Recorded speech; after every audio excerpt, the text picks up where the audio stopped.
You right, my little red velvets? How we doing? Welcome back to my YouTube channel. What a glorious day it is today to be discussing some cake-related drama, and not just cake-related drama, which I know we all know and love around here.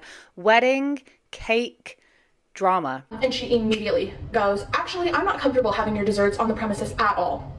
And I'm like, okay. You're combining two of my favourite things to talk about, wedding drama and cake drama. And today is absolutely no exception whatsoever, because we have got someone who I swear we have visited before. And if I can find the context in which her channel came up, I will happily deliver it. Because we have definitely spoken about Grace before. We have got Grace over here from Sweet Grace Dessert Co. Everyone say hello to Grace. Swear we talked about her before.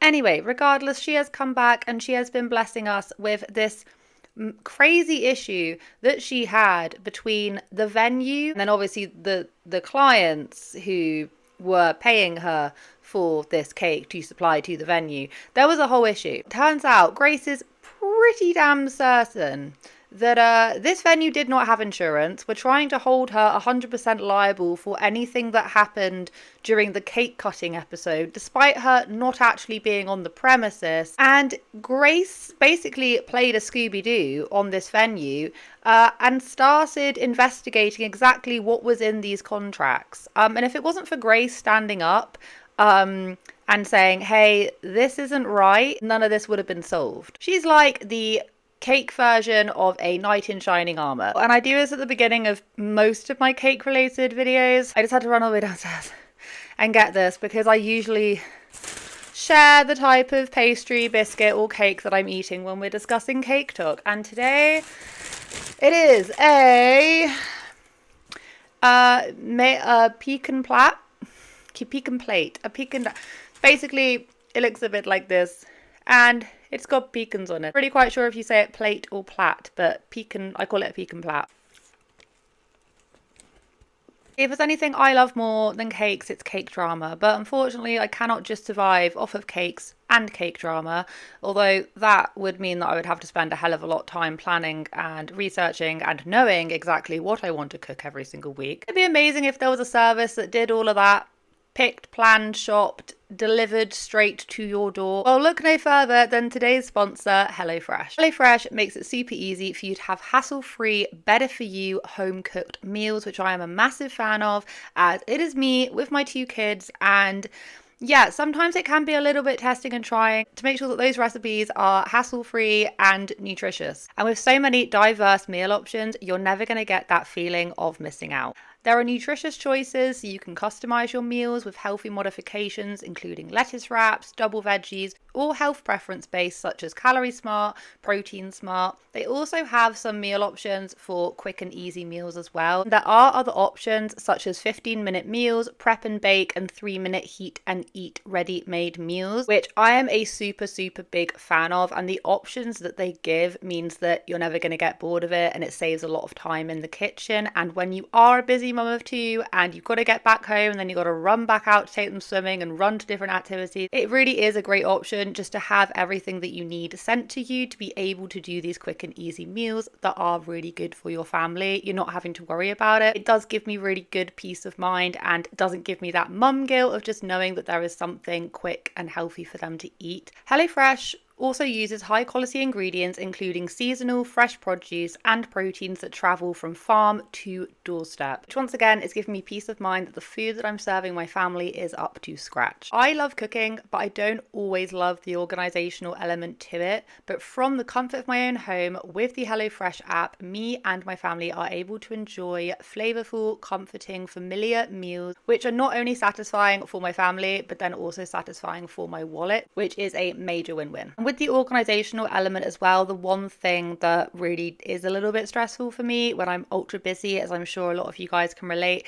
is running around a supermarket when you have too many things going on and trying to find everything to make a recipe. Well, in this case, you don't have to worry about it. It's all sent to you. You get to choose what meals you want. You can pick out of many of the different options, way more than what I've just mentioned. I just think that that takes the ultimate stress out of your cooking and helps me fall back in love with doing one of the things I like doing, which is cooking. If you are eager and curious to hear more about HelloFresh and you want to take HelloFresh's incredible offer by using my code Amy Robinson FM for 10 free meals plus free add-ons for life. That is one free item per box with an active subscription. Free meals applied as discount on your very first box. New subscribers only, varies by plan. Sign up today, click the link down below or use my code Amy Robinson FM. You will absolutely not regret it. It is an amazing service and definitely take advantage of that. I will leave everything linked in the description box down below if you want to go and have a little look. Thank you so much to HelloFresh for sponsoring today's video. And now, so fittingly, we're going to get on to talking about even more food, which is in the topic of cakes. So we're going to slide right back to what Grace has been up to. I just had to cancel a client's wedding cake very close to their wedding. I'm going to guide you through I think there's like 4 or 5 different videos that she has done, okay? Like I've already said, she's called Sweet Grace Desserts Co. Her whole page is dedicated to her showing what she's making. She does a lot of wedding themed things, and she also does loads of cookies, and she does loads of different things. And Grace came on in a bit of a kerfuffle. There was a bit of kerfuffling going on. She had a client, okay? Husband and wife getting married. They're the clients who decided to go with quite a new venue, okay? Grace had never worked with this venue before. Upon being given the contract by the venue, because everyone from the venue has to sign the contract, it was like a liability situation.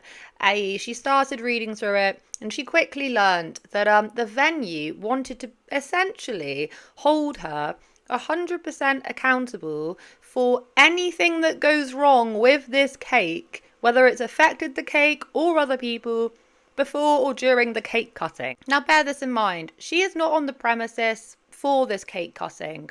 And if she had to sign this agreement, she had to sign this contract, if anything happened, if a guest had chopped off their finger, if, like she pointed out, if a dowel had been swallowed and then they choked, if the cake had been dropped, she would be held 100% liable for any of these problems, despite her not even being on the premises. Every venue that I've ever worked with has me sign a vendor agreement, and most of them ask for a copy of my liability insurance. So that's very normal. It goes on behind the scenes. Most of my clients probably don't even know that I do it.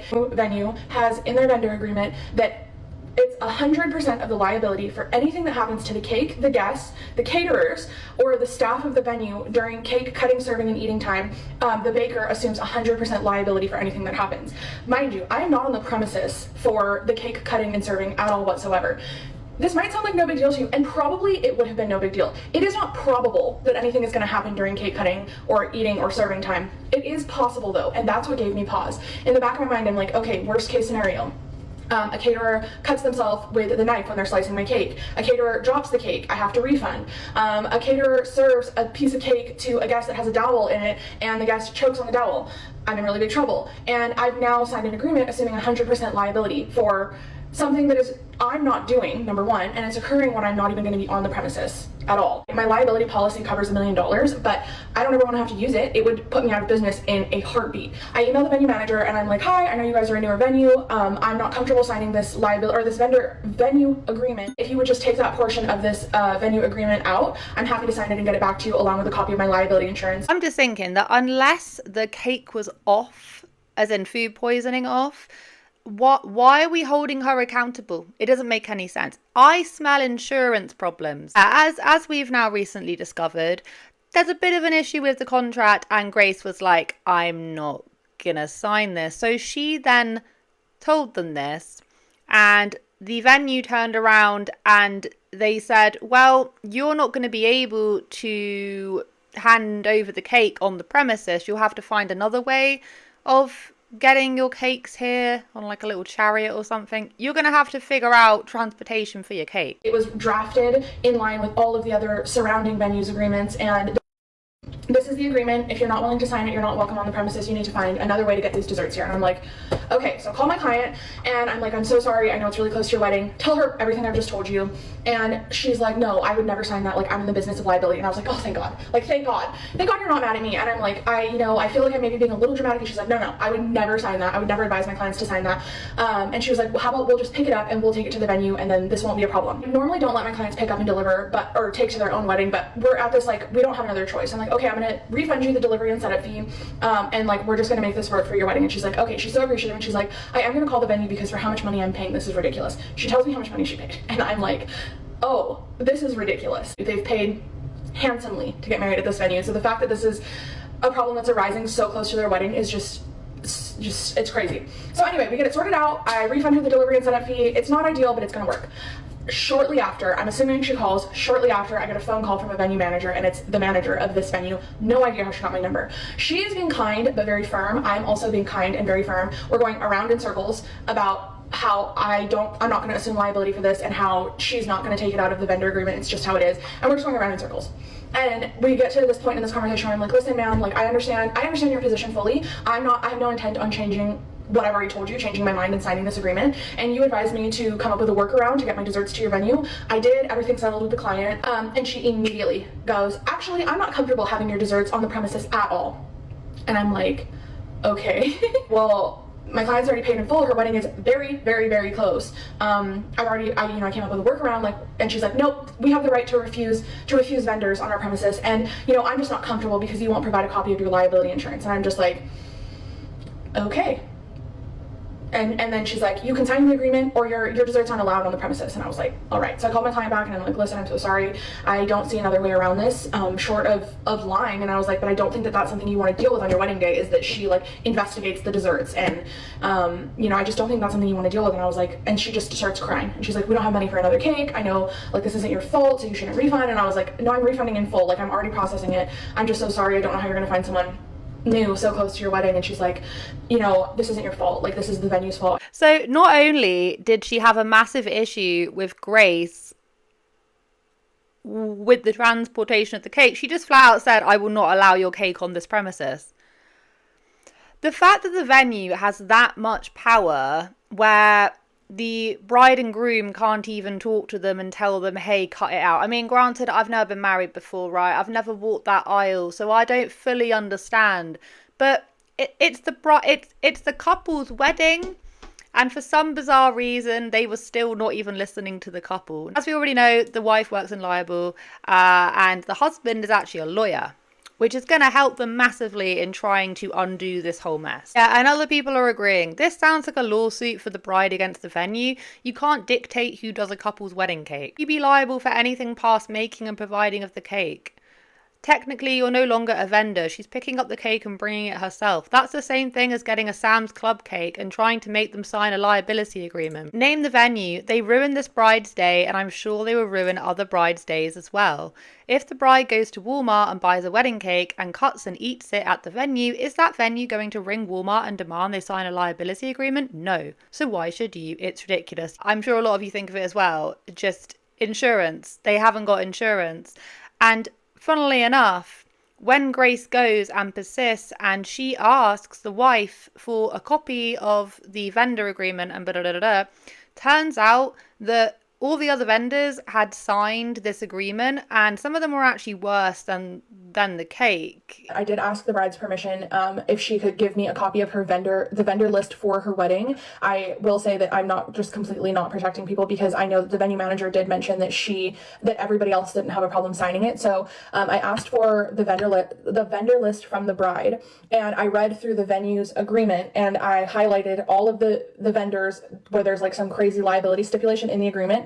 And late last night, I reached out to all of them privately and personally, and I just sent them like the portion of the agreement that was applicable to them that was like an insane liability stipulation. And I just let them all know, like, the venue manager has told me that you guys have already signed this agreement and you've already sent your liability insurance. I just wanted you to be aware that this is in the agreement that you signed. And there were some major concerns for me as the baker with liability for this agreement. So I just wanted to make sure that you guys are aware. And it was the photographer had a crazy stipulation in this agreement, the florist, and then the caterers. So I reached out to the three of them, again, privately and personally, and Maybe it's going to rub them the wrong way, but I am doing what I can to, I don't know, try and protect people. Grace actually reached out to some of the other vendors, just and actually highlighted parts of the contract where it's like, yeah, I don't know if you've read this or not, but I'm not going to sign it. It doesn't look great. No, no, no. And 2 out of 3 of those vendors got back to her and basically told her to mind her own business. The first update is that of the 3 vendors I emailed to warn them about the whole liability issue, one told me they didn't care. One told me I should mind my own business, and then the other one thanked me. So that's the update on the vendors. I probably should have not contacted them, but I was really just trying to look out for them. It doesn't seem like it was received that way. The only way that I can really foresee vendors even being okay with that and telling her to mind her own business is because they're just after their bag. Okay. They're not thinking about, oh, what could happen. To them, that doesn't actually matter. The idea that if something went wrong, they would be held 100% liable for it. How it all starts to end, right, is that the couple manage, because of course you got a lawyer and you got someone who works in liable anyway, both of them managed to find a way of getting out of the contract and actually receiving their money back. However, it's a bit of an issue because we are pretty close to the wedding and trying to find another venue is a bit of a pain in the ass. Not to mention that under the vendor agreements, a lot of them have it where they can't be relocated, so they have to work at that venue. They seem very well equipped to handle this. The bride and groom have told me that they are reading through their contract between them and the venue, and they have some really tough decisions to make over the next few days, so they're working on that. He did tell me, and I feel the same way, that I should not divulge the name of the venue. So I have no intention of doing that, and probably even if he didn't tell me that, I wouldn't. I will keep you guys updated on the situation, but I have no intention of divulging who the venue is. And I know a lot of you were saying that I need to divulge who the venue is because I need to look out for other vendors, and all I can say about that is this is why it's really, really important to read through things that you are going to sign. Even if you're not located in the San Antonio or surrounding areas, you should be reading every vendor agreement, every agreement in general, but every vendor agreement you're signing and attaching your liability insurance to, you should be reading that front, back, center, and multiple times. And so they told me that they found a legal way to get out of their contract and to get all of their money back, but with how close the wedding is and with their guest count, it is like last resort for them to have to find a new venue, if they even could find a new venue, because the amount of energy they would have to expend to notify all of their guests that there was a venue change was going to be huge. And then also some of their other vendors had it in their contracts that they didn't accept location changes, so they would either lose all their money if their vendors didn't agree to move, and then they would be scrambling to find vendors last minute. I did tell them that I am happy to still do their desserts. They told me that they were not able to find any other dessert vendors who were available, who had the skill set to take the order in order of this size, or who would visit the venue, or who would go to the venue, because they were honest with the other bakers about what was happening. And there was a few bakers who actually said yes, I guess they really wanted to get their foot into the wedding industry, but one of them didn't have liability insurance, so the venue wouldn't take them. And then for the other one, the couple didn't feel confident that they would be able to take an order of that size and actually complete it. And Grace, the knight in shining baker, comes running along again. She has a Teams meeting with the venue and loads of other stuff, but she can't do it with the person who she got on the phone to initially, because apparently they've been fired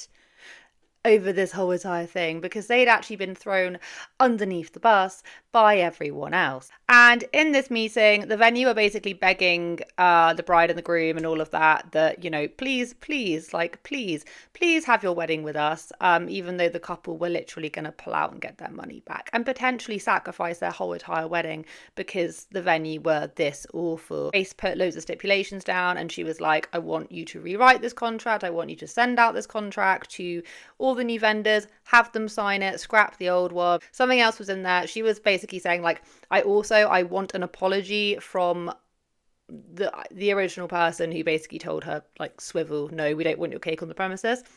And like I've already said, they'd actually fired her. I think they used her as the scapegoat. I had a meeting with them, and the meeting went well. I had a lot of stipulations in order for me to do this couple's wedding desserts at their venue, given everything that had transpired. So I told the venue owners that these were my stipulations, and you guys might not agree with me, you might think they're ridiculous, but I've wasted so much time on this whole issue, so has my couple, and so these were my stipulations. My first stipulation is that the venue was going to have to cover my invoicing fee. So in order to send the initial invoice to this couple, I was charged $70 on the back end as a servicing fee, and then I refunded the couple their full amount, and so I lost $70 on that transaction. transaction because I refunded them their full amount, which is totally okay. But now the venue's begging them to keep their wedding at this location, and I'm going to have to reissue my couple another invoice. So I'm going to lose another $70. The venue owners that they were going to need to issue me a $140 check was my first stipulation.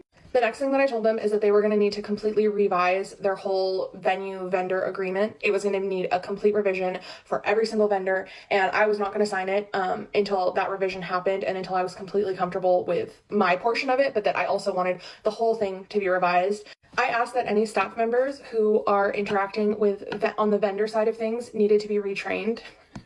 I'm only laughing because I've never been this, I guess pushy is the word. I've never been this pushy, but given this whole situation, I felt like the venue kind of needed it. I told the venue that all vendors who had who had signed the current vendor agreement, whenever they rewrote the new agreement, I wanted them to resend out the new one to all the vendors and to have them sign the new one and to trash the old one so that the vendors, obviously the vendors were not very happy with me that we're going to be at this wedding, but whether they were going to be happy with me or not, I still felt like they needed some more protection because apparently none of them had read through the agreement. And the last two things that I asked for is that I wanted to see a copy of this venue's current insurance policy because I had a weird feeling that maybe they were putting all of the liability on their vendors because they decided to not get insurance. And then the very last thing is that I said that the venue manager needed to apologize to me, either on the phone or she needed to write me a letter. And they told me so ultimately in the conversation, they told me that they would be happy to do all of those things except for the last one because they had let the venue manager go. And it turns out at the very end, when Grace said, hey, could I please have a copy of your insurance policy, whoever, whatever, they sent her it, and it said like policy start date from a day or two ago. So one would believe that the reasoning why, okay, they wanted everyone to take 100% liability over their things, even if their cake wasn't even going to be on the premises, is because the venue did not have adequate insurance anyway. I asked for a copy of their insurance, they sent it over, and the effective date was beginning yesterday. So I asked them about it. I was like, the effective date says yesterday. Have you guys not already had weddings at your venue? And they said, oh, this is the new policy. I was like, oh, okay. Like, so you guys have an insurance card for all of these events that you've already had. And they told me no. So I was like, well, where is it? And he was like, we just don't have access to that anymore. We only have access to this one. And I was like, all right. So that tells me that they don't have proper insurance. They did not have proper insurance. They do now. They didn't have a policy anyway. They only just sorted that out and then fired the manager, whoever, whatever. Grace still doesn't fully believe that it was solely her fault. She believes that it was a joint effort, but they just needed someone to blame. In my personal humble opinion, okay, they only freaked out not when Grace was telling them that this is shit. They only freaked out when the couple said, I'm going to take my money elsewhere. I can void this contract. I'm not going to be doing this anymore. Sit and swivel. That's when they went, all right, guys, all right. We'll sort it out. We'll fire the person. Just basically, please do not sue us. If it wasn't for Grace, right, all the other vendors would not have been sent their new contracts. Soon to be wedded couple would not have known about this. And, they will not name the venue, mostly because the bride does not want the venue mentioned. I can understand, especially if they haven't got married yet. If that venue, if it gets mentioned, it's going to get swarmed with loads of negativity and all of that. That might then put a cloud over the bride and groom's wedding day, if you see where I'm coming from. So I do get from that standpoint as to why they won't name and shame the venue. Also, like we have seen about 1,000,001 times, TikTok takes things so far with things like this. So I do think it might put a bit of a dampener on the happy couple's wedding day. I'm hoping that Grace is still going to be working with them, that she's going to still be staying with her contract. I'm pretty sure that's what was alluded to anyway. I hope obviously that the bride and the groom have a great wedding day and that the venue continue to have adequate insurance. Oh, and also make sure that you read your contracts as well. That is pretty much it. I hope that all of you have a fantastic day wherever you are in this world. If you'd like to go and try out HelloFresh and you want to be able to try it for yourself, please go click the link in my description box or in my pinned comment or in the QR code right up here. Thank you so much to HelloFresh for sponsoring today's video, and thank you so much for watching today's video. Of course, as always, I hope you guys have a wonderful day wherever you are in this world. Take care of each other, take care of yourselves, and I will catch up with you guys in the next video.